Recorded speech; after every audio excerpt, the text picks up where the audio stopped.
Well, good morning, church. Happy Sabbath. I remembered it was morning this time. I am very blessed to have this opportunity.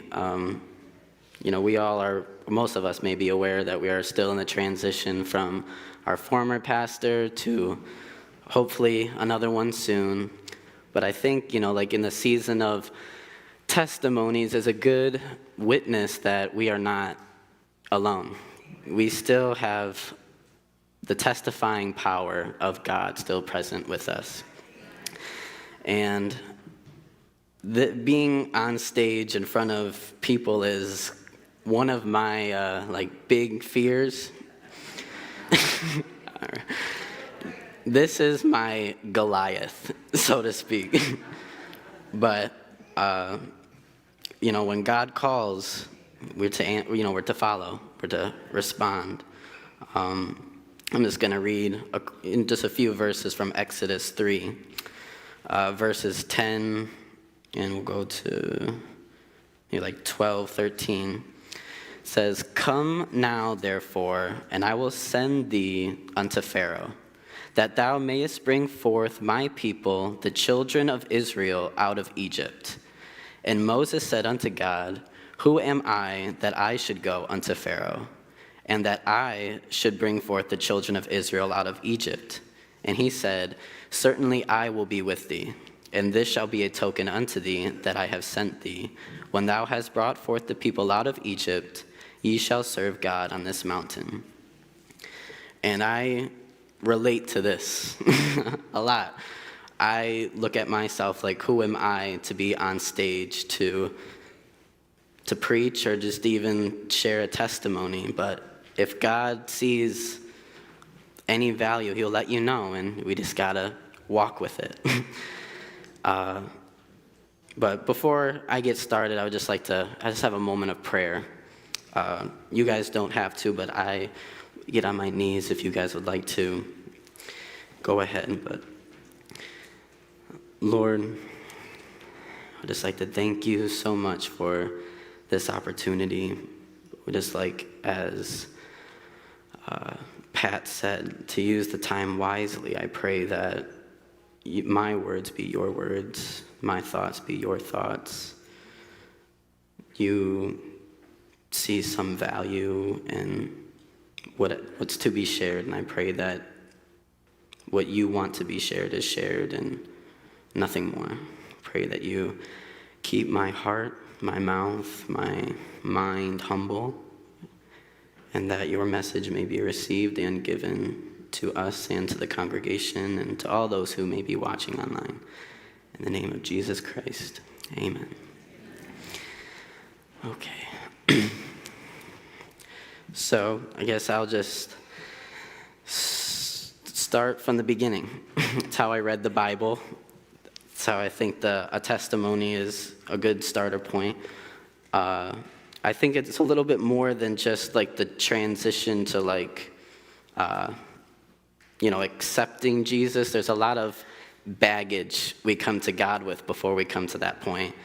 So I'll just give a little background to show you who Jordan was before, to kind of show you the power of God's grace, not to glorify Satan or anything that he was working in me at the time, but I just kind of want to illustrate to where I was coming from and what God did to make me who I am right now.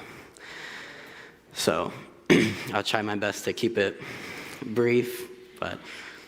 So I have two brothers, me, Stephen, and my older brother, Chris. We are all adopted. My mom was 14 when she had me. It was hard for her to take care of a child, go to school, have a job, all that. It's very time-consuming. And it was just hard for her to keep it all together. And she fought hard to make ends meet, but God had a plan. And Stephen and Chris had their own backstories. Maybe one day they'll be here. But for me, being adopted, at first I was unsure of how the world would accept that, or if they could even understand what that feels like. But so I was very closed to myself, very introverted. But when I was at home with my brothers, although from separate families, we were the best of friends. We are still, even to this day, pretty close, even being with, my wife, Zara, going our separate ways, kind of, just going through life, just trying to help each other out. We still manage to find time to bond, to connect, which is a blessing. We actually found out that we were adopted in second grade. Me, Chris, Stephen was really young at that time. We were on a trip to Florida. I forgot how the conversation got brought up, but my mom told us, and it was hard for me to myself as, 7 years old, to comprehend that. I didn't know all the ins and outs and everything that went into it, but I didn't know how to deal with a lot of emotions inside, so I manifested ways to find the fulfillment in a lot of different ways.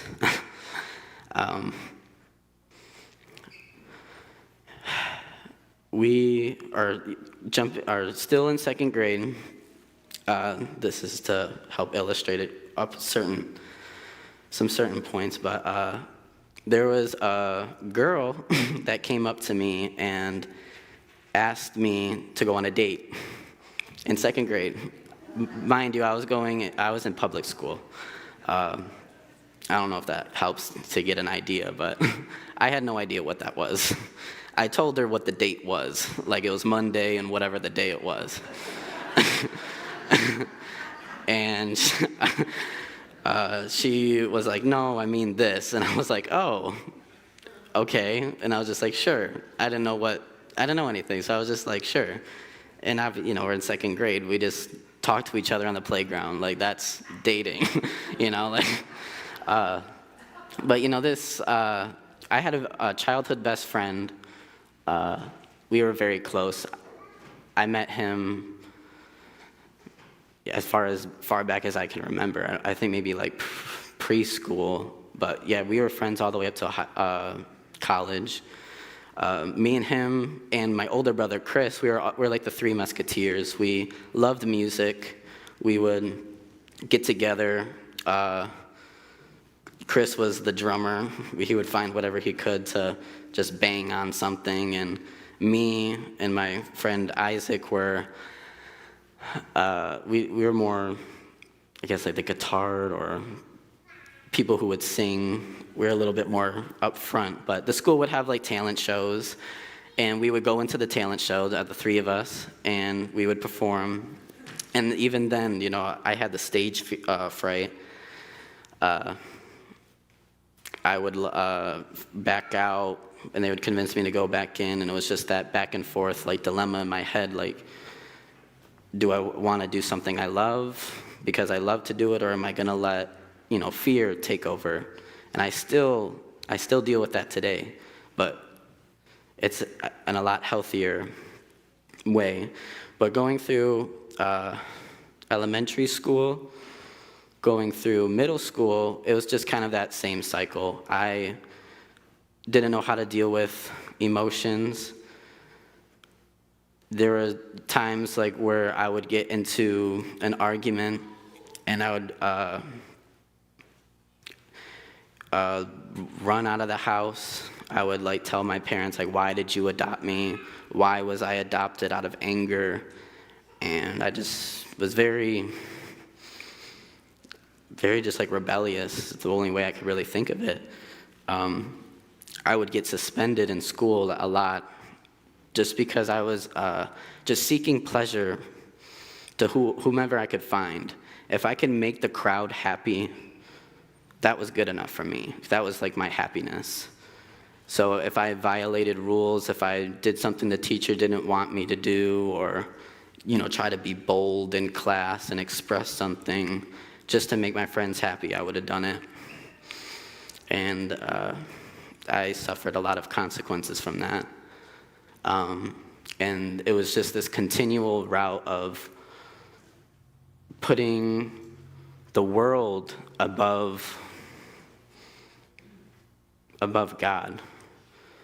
And I suffered from that for almost my entire life. Me, Chris, Stephen, were brought up in a Catholic church. We went to the catechism. We would go like every Tuesday for an hour. And we would hear and learn about God, but they never really stressed the Bible. They kind of handed it to us, and they're like, if you want to read this, go, good. If not, don't worry about it. That's the impression I got. We did all like the sacraments that, they say are good to do, and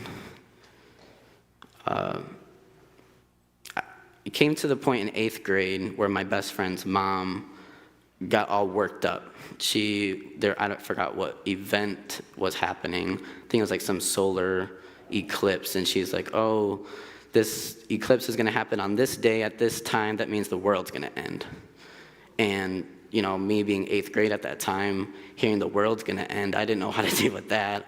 So I would go I'm on YouTube, and I started going down the rabbit hole of, the rapture this, rapture that, the second coming, and a bunch of, the government being filled with lizard people, and, just a bunch of weird conspiracy theories that people just throw out there, and, we just got sucked into all that.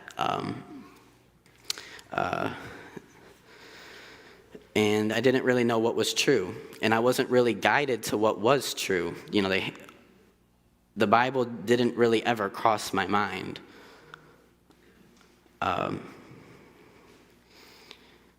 I do remember, though, in prayer time is what I kind of took seriously more than anything. God was in somewhat, he definitely wasn't near the top, but he was somewhat above the 50% of my priority list.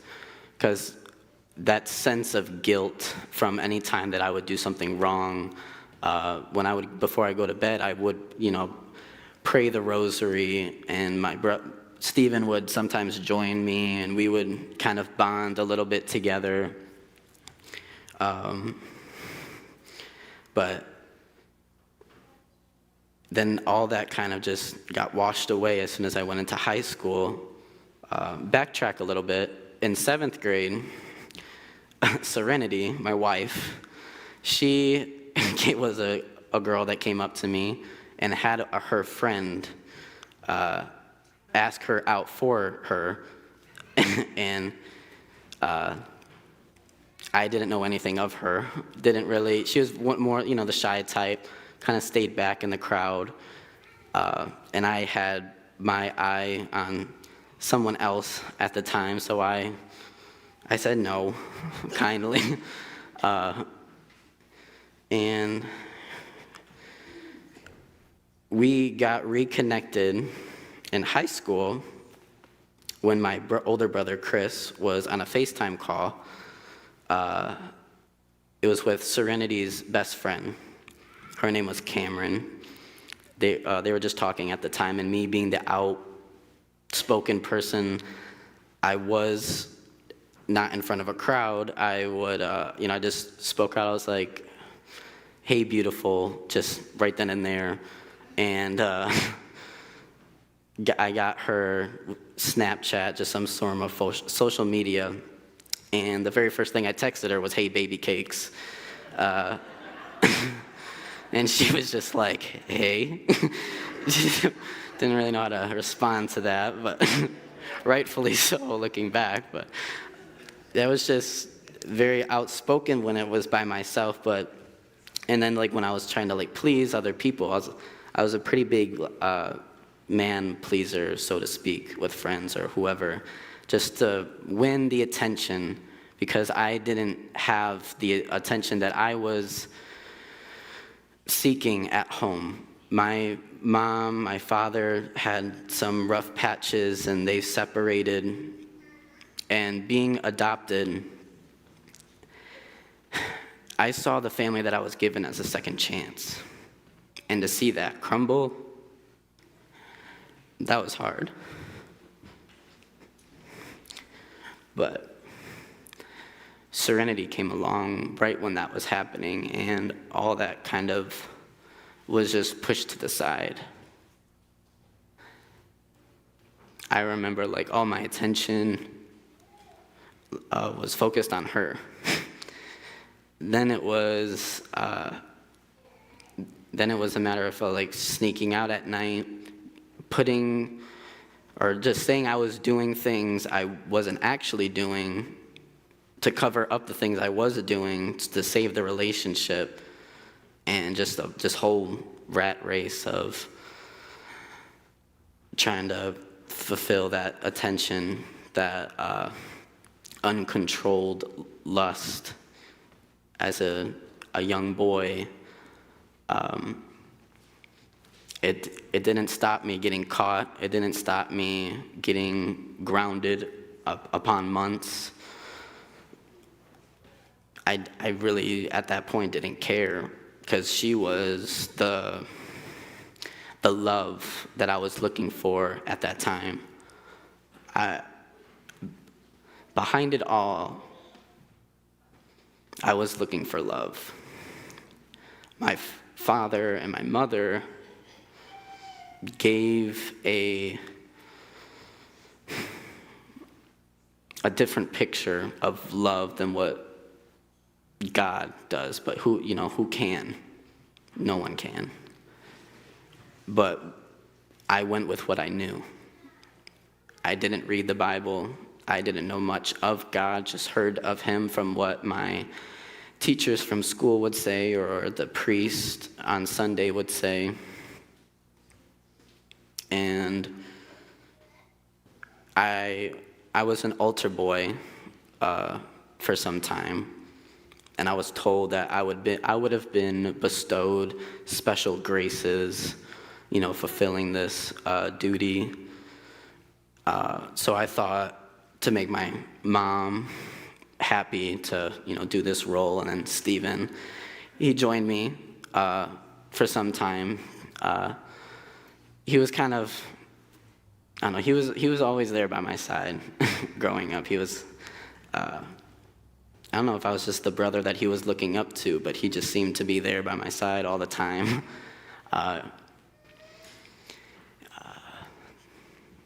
But it came to, let's say, college, really. I was away in college, and this was now my first time being away from that love that I was searching 300 and some miles away, without any friends or family, my girlfriend or brothers. I had nothing. I was in a new area. My dad thought it would have been good for me to be away from everything, to focus on school. But mentally, I was not ready for that. Within a month, I did find, friends, but it was that same rabbit hole of trying to just fulfill that lust, that love, so to speak, that I knew. And within a month, I was partying almost every weekend, and then it transitioned to like almost every day.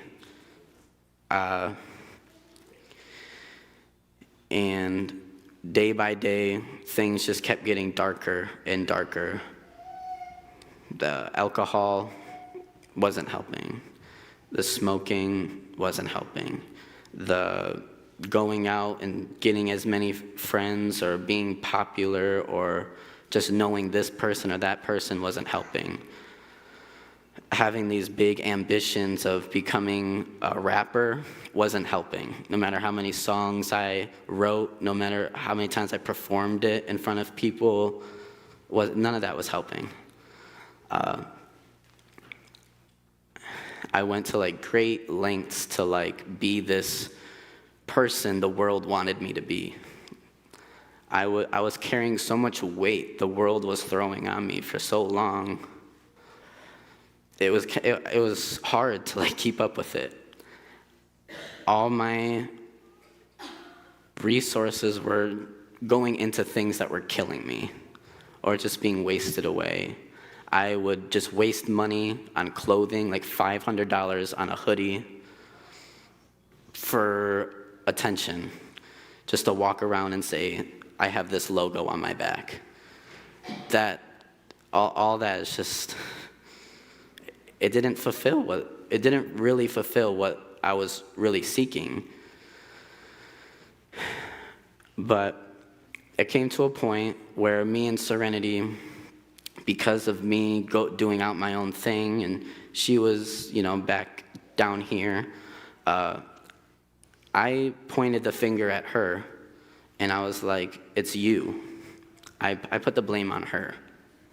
And I told her I wanted a break from the relationship, just because at that time there was just so many things going on. Finding the time to take a few minutes to talk to her was too much for me because I was so focused on other things. I just separated myself from her and went even darker, went even deeper into this person that the world wanted me to be. And then I realized what I had when I didn't have it. I quickly started being more conscious and aware of things I was being very ungrateful for, things I was taking for granted. Serenity being one of them, and coming back to her was probably one of the biggest humiliating lessons I had to teach myself. And honesty, coming back to her, sacrificing my pride, saying I'm the one who was in the wrong, I'm the one who was the issue, doing this, and that. And then being openly honest with the things that I was doing at the time that I felt needed to be said and not hid under a rug or sewing fig leaves to cover up, so to speak. That was one of the biggest lessons I had to teach myself, was just to be completely honest, completely surrendering. And it was to her. And I'm so grateful that she accepted my apology. Because, even today, with a beautiful daughter that God and her blessed me with, that wouldn't have been so.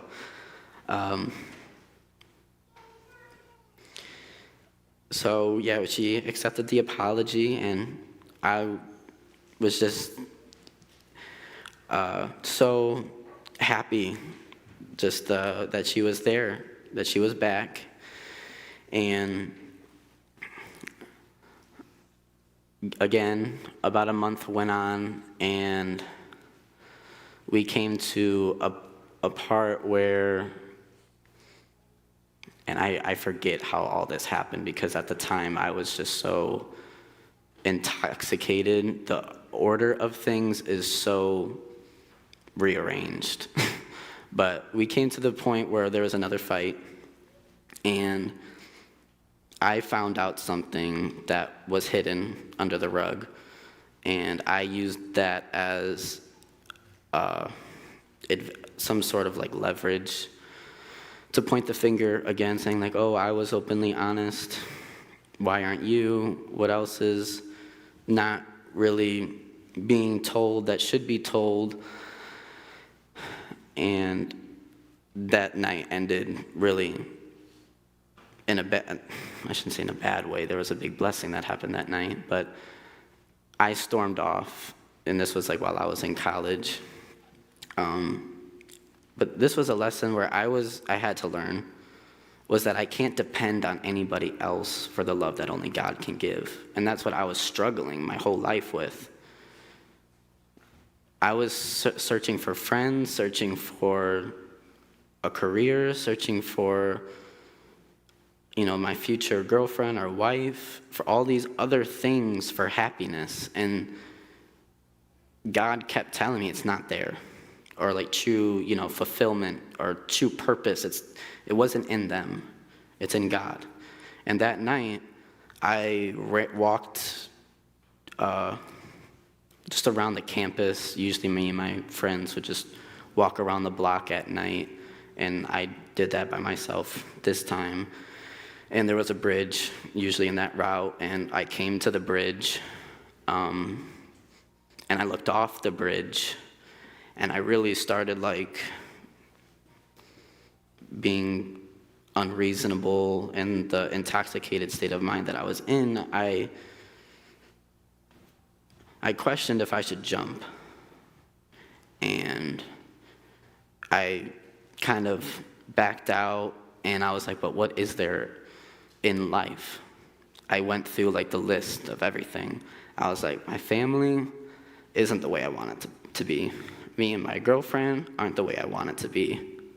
Me and my friends aren't the way that I want it to be. And all of a sudden, there was this voice. And it was like, what about me? And this was God. And I took a few seconds to really think. I was like, what about God? I never really put too much time into it. I was so focused on the distractions of the world at the time that I never really gave God a hard, long glance to really see who he was or to even get to know him at all. But that night, I was given that wonderful opportunity. And being filled with all the anger, being filled with all the resentment that I was going through at the time, it was like it just went away.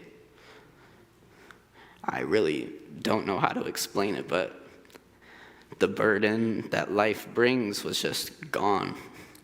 It was like I was walking around with 200-pound dumbbells in my hand, and God was like, let me take those for you.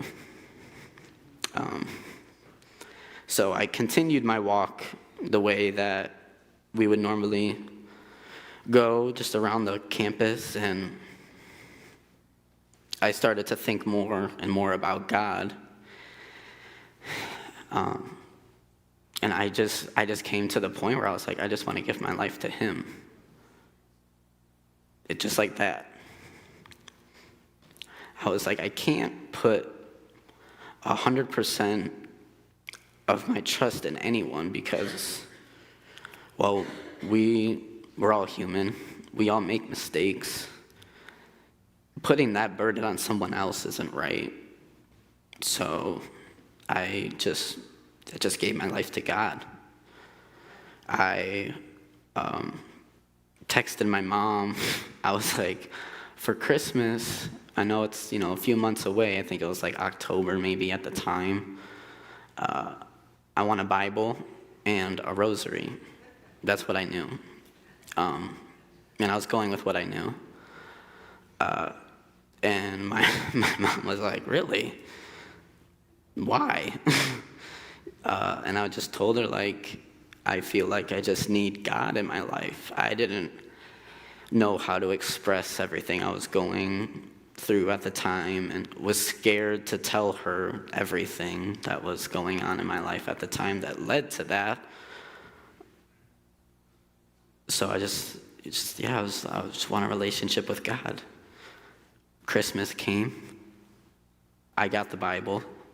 I got the rosary, and that was the only thing that I was looking for.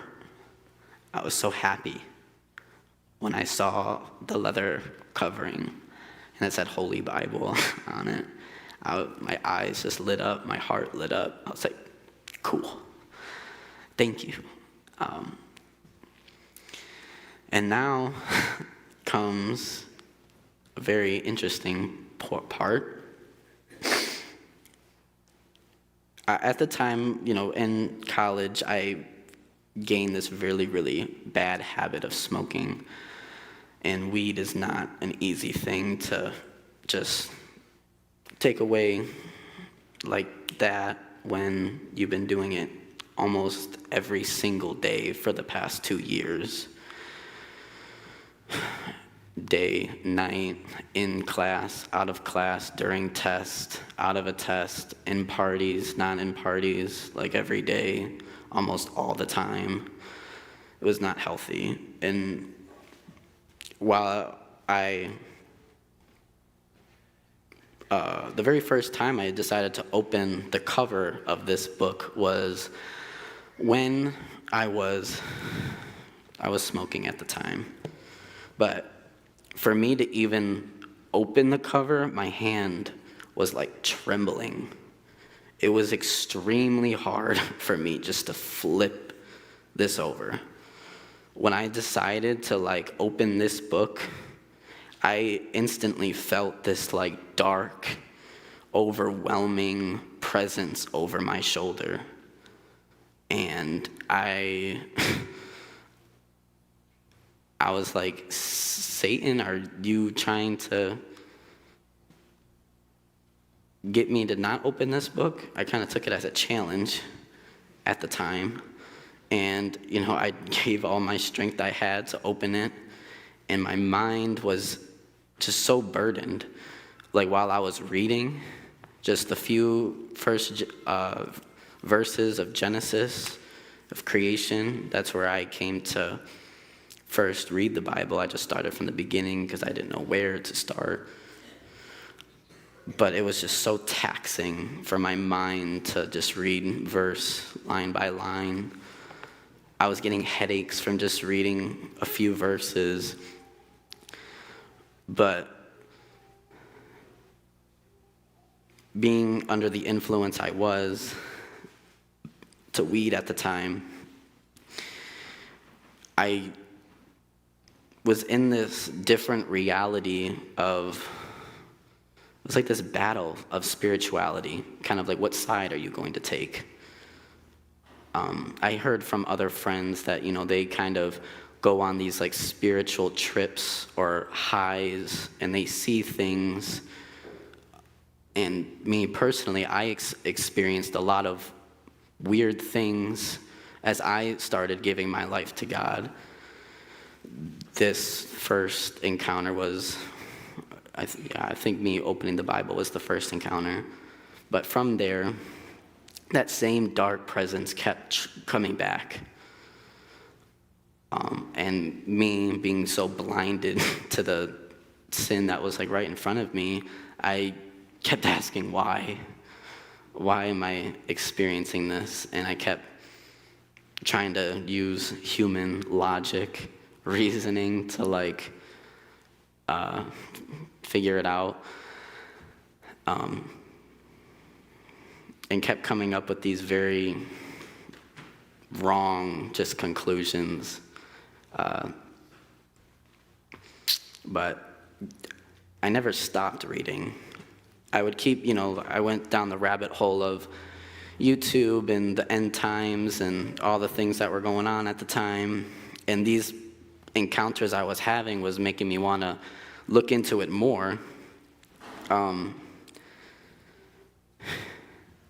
Just to know why people thought that world was going to end. Why did people think that this disaster is fulfilling prophecy in this verse? I just wanted to know why people came or were thinking that way. So, one video after another video after another video, and then my mind just keeps coming up with whatever I was fed, trying to put all the pieces together. I was listening to things from Catholicism, Baptist, Lutheran, Methodist, and I'm just trying to put it all together to understand everything. Like, in my mind, it just couldn't. And I didn't realize what I was doing at the time. Just didn't really see how different churches view different doctrines and principles of the Bible. But I was just trying to mesh it all together.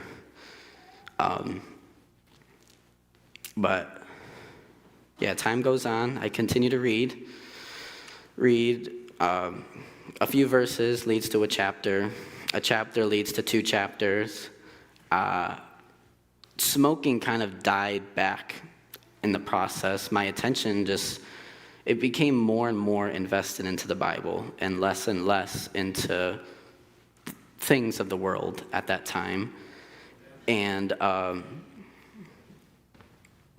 remember me and Serenity, when I was reading, our relationship was just getting so good. It was growing in a healthy way. I remember that she would just look at me the way that she looked at me when we were first dating, with her lit up smile. And I was just so happy that we were the way we were. And we both knew it was because of the decision I made to follow God. And we would sing songs that were, would mention God and things like that together. They're more secular songs, but stepping stones to where we are today. And more and more, I just became more and more interested. I seen the people around me were suffering way more than what I could see. And I learned that the Bible had way more answers than I thought it ever had. I learned very quickly it's a lot more than just little children's stories of Daniel in the lion's den and David and Goliath. So I just kept reading. I didn't really have a prayer life at that time, but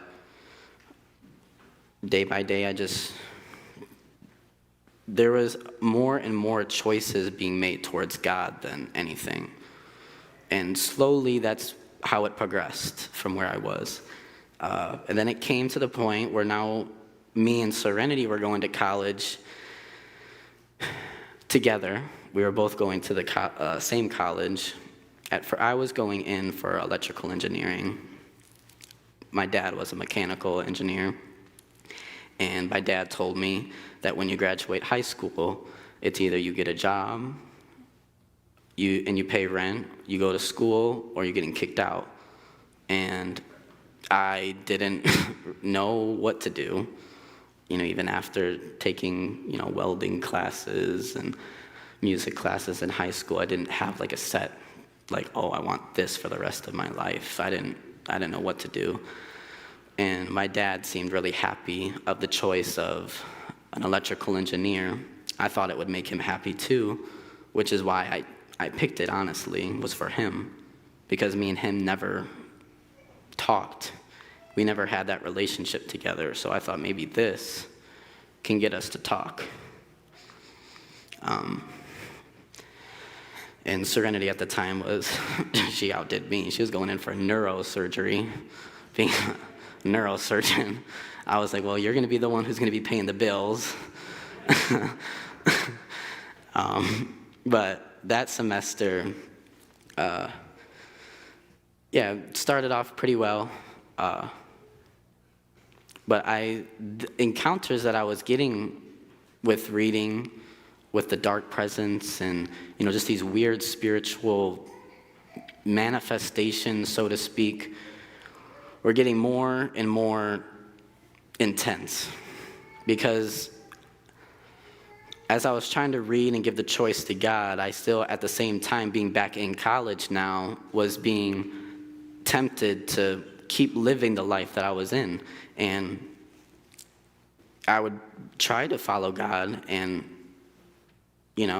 read and do what I was being convicted to do, but it was warring against the carnal nature that I was feeding for 20 years, the habits that I was feeding for so long. I didn't know how to just tell my friends no. I didn't know how to tell people no. So I went along with it for some time, and at the time I also still had some sort of desire to do those things in a less, not as much, not as hard or not going as hard. But one of my dorm room mates, and this happened after I made this decision to God, he would come up to me and put his hands around my throat. And he would say, and he would say it in a very deep voice, like, "I'm going to kill you." And I was just like, what? And he would take his hands off and just say nothing, say nothing happened, nothing. And he would just walk away. And this kept happening. And I wasn't sure what was happening because this never happened before. And there was another instance where he would have a knife while I was laying down, and he would slide it under my blanket towards me. And I'm like, "What are you doing?" And he pulled it out of the blanket, and I saw it was a knife. And he's like, "Nothing," again. I'm just like, "Dude, what are you doing?" And I don't know how to explain it, but it was just this demonic voice was speaking in him. It was, I don't know. I really don't know how to explain it even to this day, but I felt like we were both picking sides. We were picking sides. And me and him got quarantined together because COVID was a big thing at that time, and our third dorm roommate got COVID, and we were all to stay in the room for 2 weeks. The only time we could leave the room is if we had to use the restroom. So we're isolated in this room together, in a small room together. And me and him would just pass time outside of schoolwork, smoking, and games. I would read and other things at that time. But the same manifestations kept happening where he would just, I don't know, it was just this deep voice, and the things that he would say was just very why did you say that? And I kind of felt at war almost with Satan himself. I really don't know how else to explain it. We would play games, and I felt like I was trying to win for my life. And we would be at parties, and I would get these I don't want to say visions, but very Serenity would be with me, and this thought of something very, very bad would happen to Serenity, and I would be consumed with fear that this thought that was conceived in my mind would happen. And it was vivid, though. It was very vivid. I could see this thought in my mind, as a movie flashing before me. I wasn't unconscious or anything, but these manifestations kept happening. And I had to keep making the choice to follow God. I didn't know how else to do it. I was trying to break these chains that I've enslaved myself to for so long. It was a very, very, very hard battle. It was not easy at all.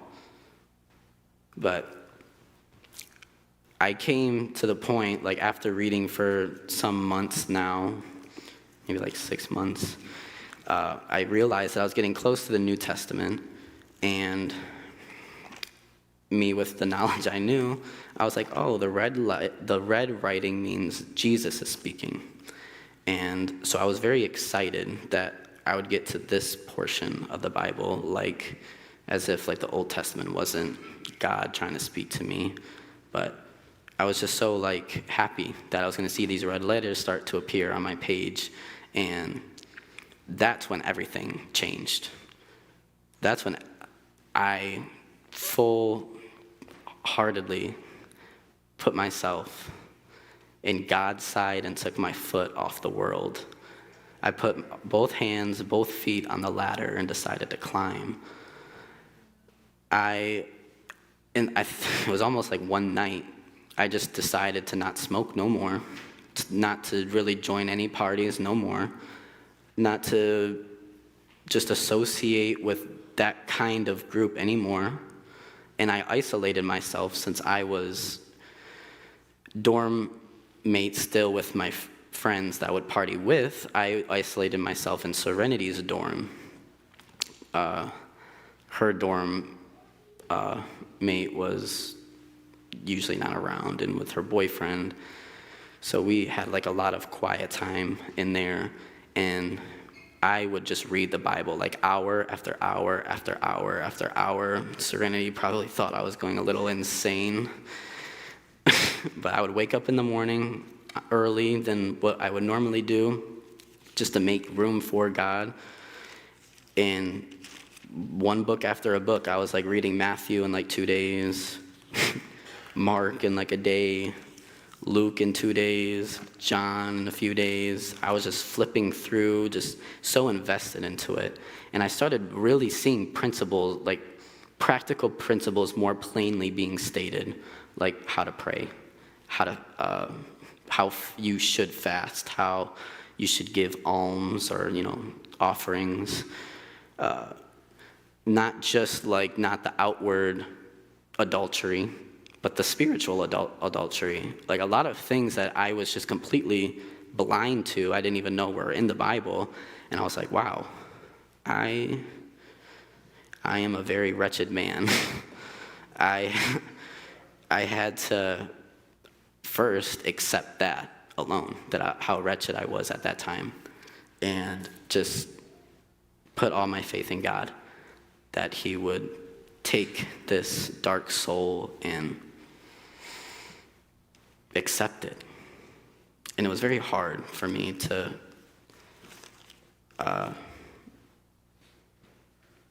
accept it a little bit at first, but God has this interesting way of revealing to us what we can receive at that moment, what we can bear, and little by little, I don't know, his love it's inexplainable. I don't know what words there are in the English language, or if there's any language that can really express it. But I was convicted to, just keep doing that. I literally stopped going to class.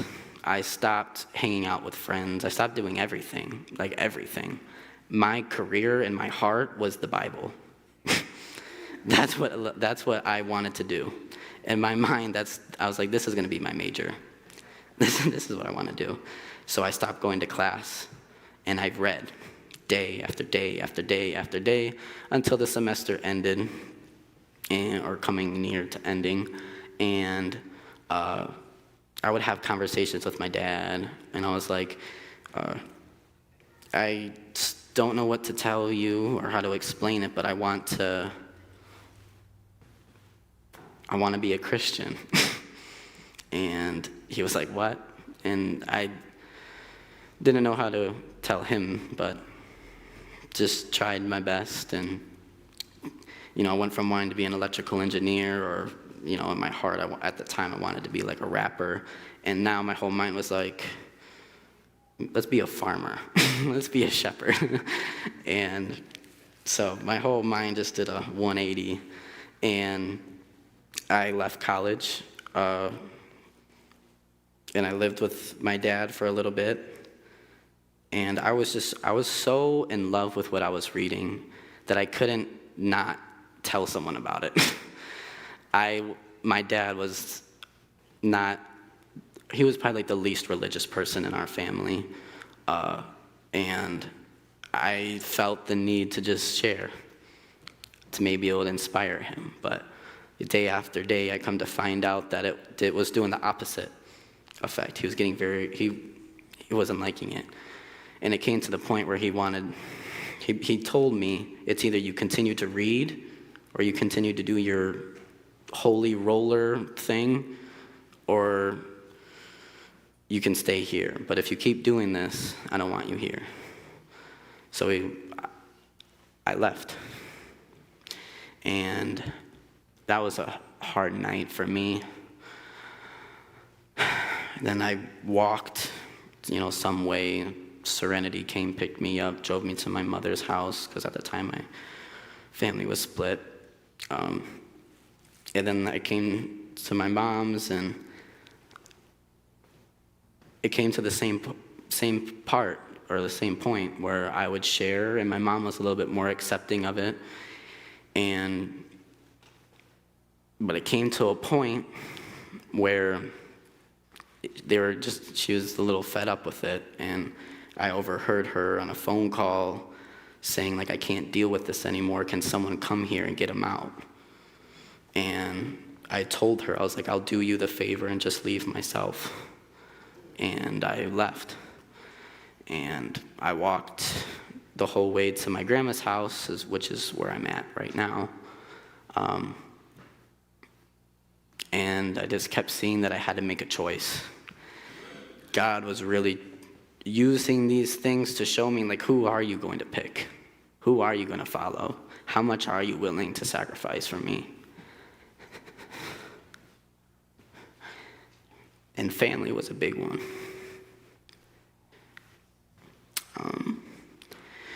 And more I see, or I came to see that Satan was trying to get even closer.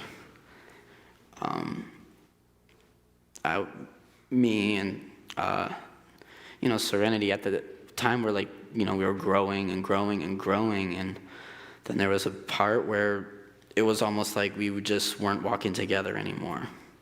And then it was just another phase of, like, who are you going to pick? And I've read the story of Adam and Eve.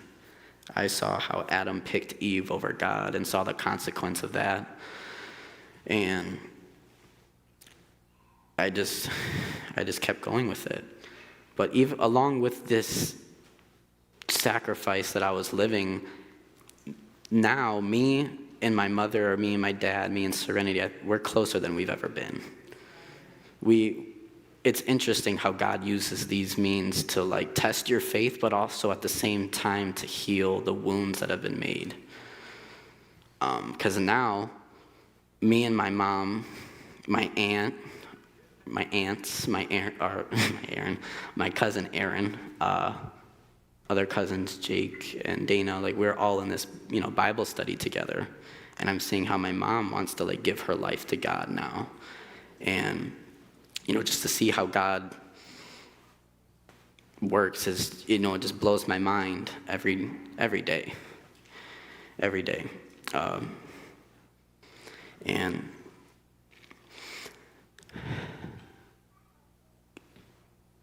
I remember, continuing the rabbit hole of YouTube, I came across this video called Babylon to America. And it really caught my attention. It was like this old-styled, I don't know if it was like a heathen statue or something, but it was like one half was a statue and the other half was like the Statue of Liberty. It says, like, Babylon to America. And I was like, oh, that looks pretty interesting. I watched it, and I basically learned about the deep truths of Daniel and Revelation in about like an hour. And I was like, wow. That I never knew that. I never really, I've read, the book of Daniel. I've read the book of Revelation, but I never studied. I never really tried to see what God was really trying to tell me outside of the red lettering. The red letters spoke to me, but the black just right over my head. And I kind of seen that there was a lot more to the Bible than what met my physical eye at the time. And it just, the thought of, just reading, praying, asking God for help to see what he was trying to tell me was now my big concern. And I did exactly that. I would watch this guy. His name was Tilla. He's a YouTuber. I mean, if you go on YouTube and search up a YouTube channel called School for Prophets, that's where you'll find him.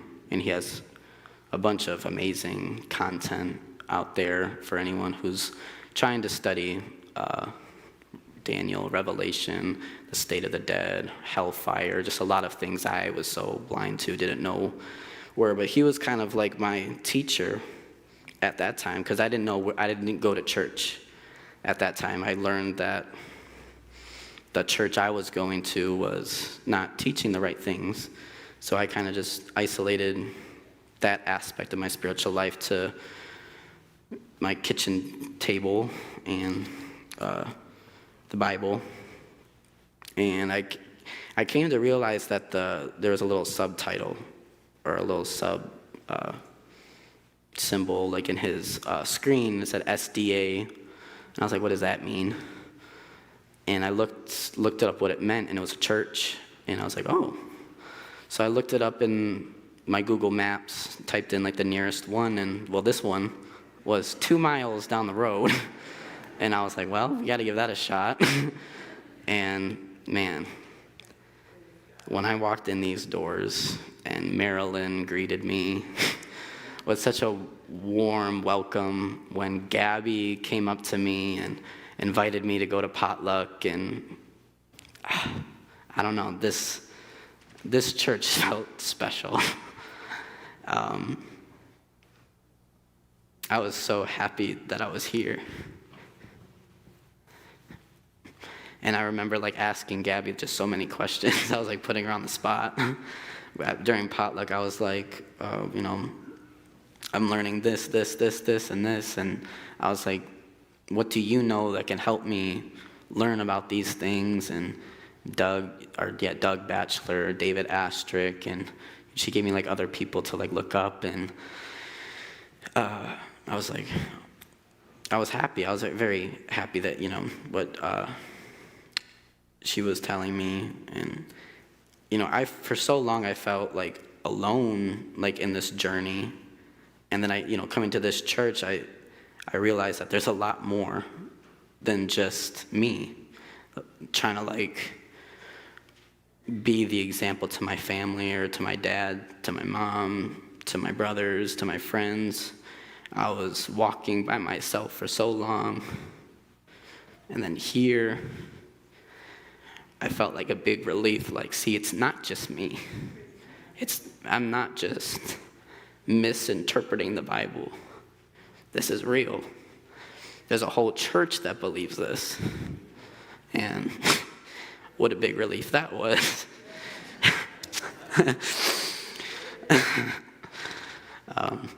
But yeah, I come to this church, and even, being here,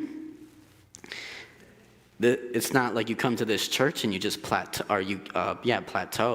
You come here and you still grow. You come here and it's like a healthy stock market, you have your ups and downs, but you're wanting to go upward. It says a righteous man will fall 7 times, but he'll get back up again. We'll fall, not 7 exactly, but we'll fall a perfect amount of times before we get back home. However many times it takes. Some more than others, but Yeah, it's been a wild ride. It's been testing, but let me see if I can find the verse in 2 Corinthians in chapter 3, verses 1 through 1 through 3. It says, "Do we begin again to commend ourselves, to praise ourselves, or need we, as some others, epistles or commendation to you, or letters of commendation from you? You are our epistle, written in our hearts, known and read of all men. For as much as ye are manifestly declared to be the epistle of Christ, ministered by us, not written with ink, but with the Spirit of the living God, not in tables of stone, but in fleshly tables of the heart." Now, I read this verse, but I was coming to this church and learning more and more. I was introduced to Mrs. Ellen and her writings. And for me, carrying so much baggage with me, my mind just wasn't in the state to where I can understand this book. I realized that I needed divine help. So at prayer after prayer after prayer, and having other books to help clarify, God is the one who keeps us standing. God is the one who gives us life. God is the one who gives us everything we need is from him. From peace to joy to strength to wisdom. But we cloud our minds so much with worldly things that it's hard for us to understand this book. And we need help. We do need help. So for me, I had to go to patriarchs and prophets, to prophets and kings, the desire of ages, to Acts of the Apostles, the great controversy, to help me. And now, I don't think I really need them. You'll find out if you open or get to know her writings. She says that she doesn't replace the Bible. She says that her writings wouldn't be needed if we read the Bible the way that we were supposed to. And for me, 20 years, I never really opened the covers. I was not reading the Bible the way I was supposed to. I needed help. But after reading prayerfully, asking for the Holy Spirit with an earnest, seeking heart, this now, every verse I read almost jumps out at me. This is like a living book.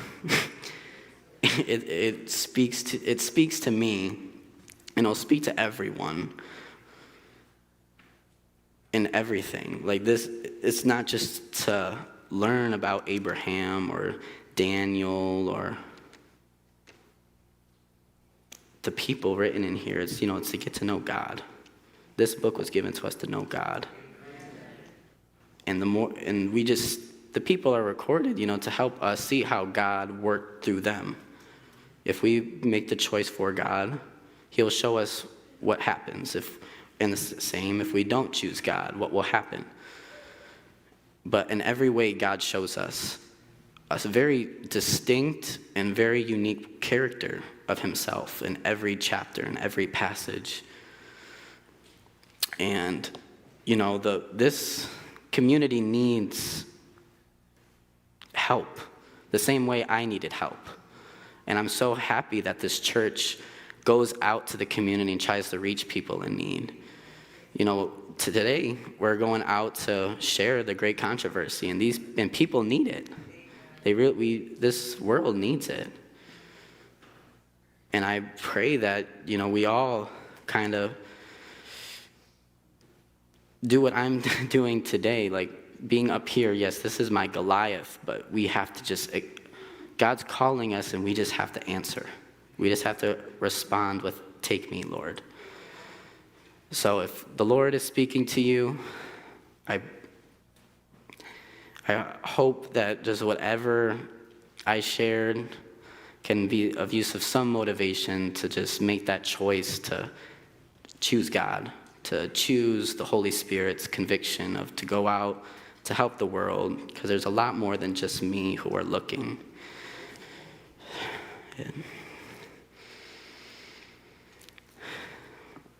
We need to be that living epistle.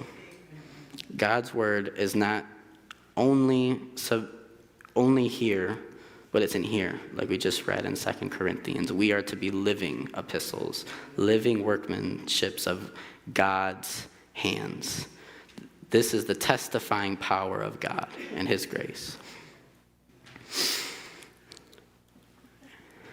And yeah, that's it. Just